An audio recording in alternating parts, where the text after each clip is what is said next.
In 1942, a group of 500 Germans from Hamburg was sent to occupied Poland to do police duty under the Police Battalion 101. They are mostly middle-aged family men, too old to be drafted as soldiers. The majority of them were just workers, waiters, and drivers. Some of them were office workers and sales, and a few of them were artisans and businessmen. They grew up at a time when Nazism didn't even exist. Hamburg was considered one of the least Nazified cities in Germany. These are just simple and ordinary men we come across every day on the street. But within just 1.5 years, these 500 men have executed about 83,000 Jewish civilians, including the elderly, women, and children. Contrary to their claim that they are forced to follow orders and pull the triggers, historians later discovered that many of them did so voluntarily. Why is that? Why do these ordinary people become mass murderers? Or should we ask, why do people do evil things? In fact, they have been given a choice. In his book, Ordinary Men, Christopher Browning found that, in their first taste of killing 1,500 Jews in Josepho, their commander, a career policeman, Major Trapp, has given the older men a choice. If they feel they are not up to the task, they can abstain from participating in the direct killings. And they will not be punished. Only 14 of them accepted the initial offer. For the rest, some of them sought other ways to evade their duties. Some were relieved only after they participated in a few rounds of mass shootings, as they were terrified by the horrible scene: human skulls torn off from the victims with blood, bone splinters and brains sprayed everywhere, and besmirched the shooters. Those who deserted their duties also did not face any punishment. Under Major Trapp's command, these men can make their decisions of whether they want to shoot or how to carry out the killing orders. If they can always opt out, why do most of the policemen still do the killing? Is it because there are people who were born with a natural tendency to obey authority?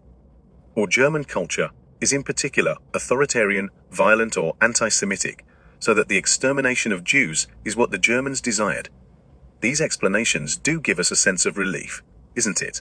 If German psychological traits and culture are just abnormal and so distinct compared with ours, that means only they genuinely believe Nazi ideologies and are eager to exterminate Jews. We, unlike these Germans, can tell right from wrong. We will not blindly follow any orders that may inflict harm on our fellow human beings. But how can we be that sure? It is just hard to imagine a society where every member is driven by a shared desire to kill other human beings, isn't it?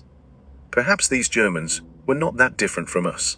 Browning suggests that given no consequences and not under direct supervision, some of these men choose not to shoot Jews when given the order, and some of them refuse to participate in killing at the start.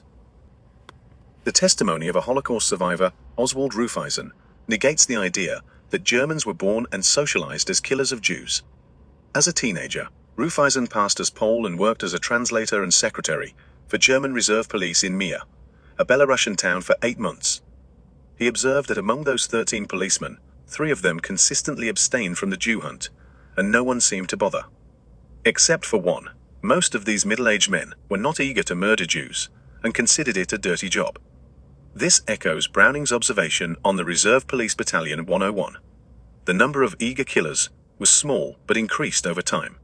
The non-shooters were always the minority. Most of them refused to shoot, not because they had a high moral standing against the murderous policies, but because they accepted the fact that they were too weak to kill civilians, or they said they had children.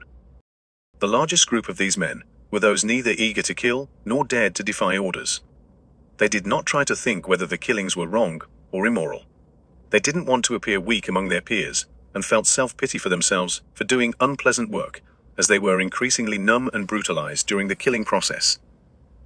If most of these perpetrators felt unpleasant about what they have done, but they still did it nonetheless, what makes them increasingly numb and brutalized and accustomed to killing over time? How can they overcome the cognitive resonance to confirm the righteousness of what they are doing? A series of letters written by a 40-year-old former salesman to his wife may give us a glimpse of his transformation into a brutal man. Initially, he wrote to his wife to express his disapproval of the instruction that every suspect must be shot. When he mentioned Jews, he expressed his mixed feelings towards their plight. He wrote, "How they actually live, I don't know. We give them our bread, and more. I cannot be so tough. Here all Jews are being shot. Everywhere such actions are underway. Yesterday night, 150 Jews from this place were shot. Men, women, children, all killed. The Jews are being totally exterminated."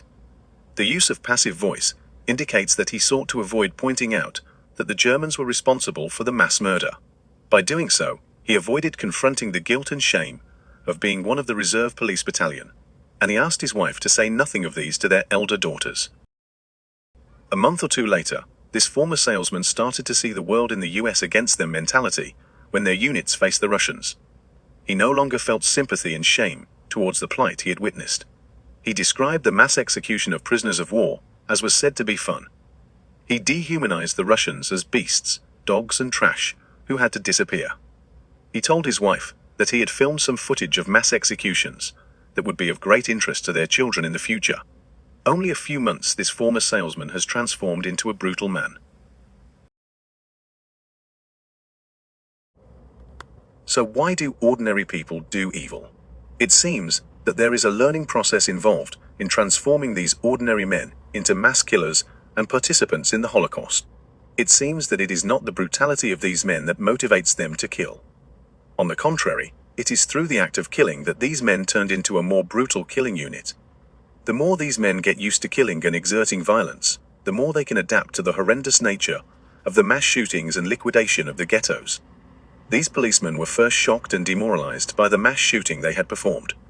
But later, when these reserve policemen were only responsible for ghetto cleaning and cordon duty, as the actual killings were left to other units in the death camps, these men felt scarcely any responsibility for their actions. Another factor that is worth mentioning is the idea of role adaptation. Of course, during extreme circumstances, where the Nazis defined the war as a racial struggle against Jews and the Slavic people, it is easier to see the world in terms of the US versus enemies mentality. As these reserve police battalions were outnumbered by the victims they had to round up, execute and deport, they were under pressure to fulfill their task in a hostile environment with their peers. As a result, as these reserve policemen learned to control and hunt down their victims, these ordinary men increasingly became brutal and developed a tendency to dehumanize and humiliate their victims. War and dehumanization seem to mutually intensify each other.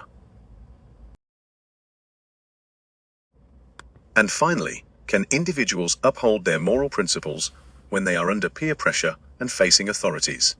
While few of these middle-aged men were determined to break ranks with their peers when they were given a choice not to kill, some first follow the killing order and later find an excuse to stay away from the actual killing when they are not under the direct supervision of their superior.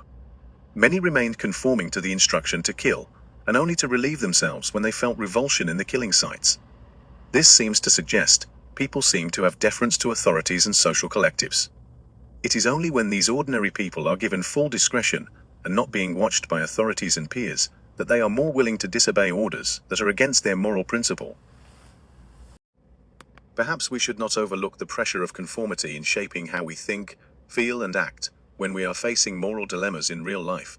As Christopher Browning wrote, "Pressure for conformity, the basic identification of men in uniform with their comrades and the strong urge not to separate themselves from the group by stepping out. The act of stepping out meant leaving one's comrades and admitting that one was too weak or cowardly." What is clear is that the men's concern for their standing in the eyes of their comrades was not matched by any sense of human ties with their victims. The Jews stood outside their circle of human obligation and responsibility, a problem that would not have been addressed by providing seminars for values clarification. Their values were clear: German commanders and comrades first, Polish Jews somewhere way down the line. And if, as Browning's Ordinary Men and Hannah Arendt's idea of the banality of evil suggests some evil actions come from ordinary motives and are performed by people who are not radical outliers in terms of human psychology, the more fundamental questions will be, what distinguishes ordinary wrongs and evil deeds? Tell us your thoughts and thanks for watching.